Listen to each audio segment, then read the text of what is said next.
there's a really good college out in the United States, all across the United States, Musicians Institute, and right. you actually got accepted in that, but you didn't really I didn't go. Why not? What happened? Well, the thing of it is I already knew how to play. And, you know, I think part of it, you know, is I told my parents, you know, they're letting their son move from the farm in Minnesota out to Hollywood, which is probably a horrific nightmare thought for any parent to think that, right? And but I knew what I wanted to do, you know, and I had school as a backup, but I was like, I already know how to play, you know. Right. I'd spent a lot of time, a lot of my young years woodshed and had bands.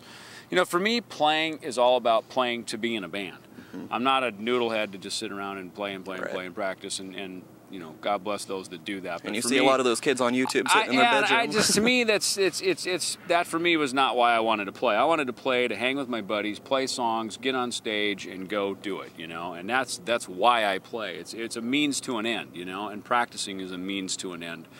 It's not just for self-gratification. You know, so and we all need to practice to get better, of course. But you know, so for MI, you know, when I got there, I was like, I don't want to go play 5 other types of music. I'd already studied some jazz growing up. I knew how to, you know, I as a bass player, I studied different types of music, so I know how to play them. But I didn't, you know, I didn't want to be a session musician. I wanted to get in a band and do that, either get in one or form one. And that's when I met Dave, you know, a few days later, and it just, you know, you look back.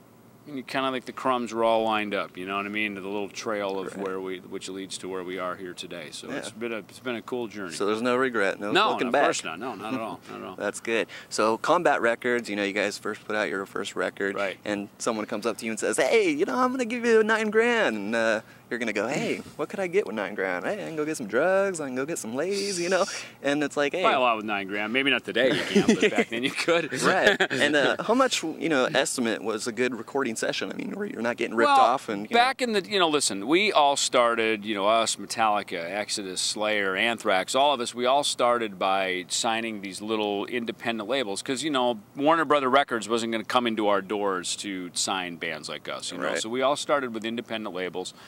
And they had very small recording budgets, you know, and that money goes pretty quick, obviously. So, you know, and then we all got signed up to big major labels once they saw our first records be successful. But, you know, the biggest costs in recording are studio time and producer fees. Those are your two biggest costs you have. And not now so much because you can record in your home and Pro Tools and all these other effective ways to get around that. But back in those days, I mean, whatever, we had $8,000 or something, it was nothing. I mean, that went like that. And we had to survive, we had to live, I mean, because we were broke, homeless musicians living in Hollywood, you know.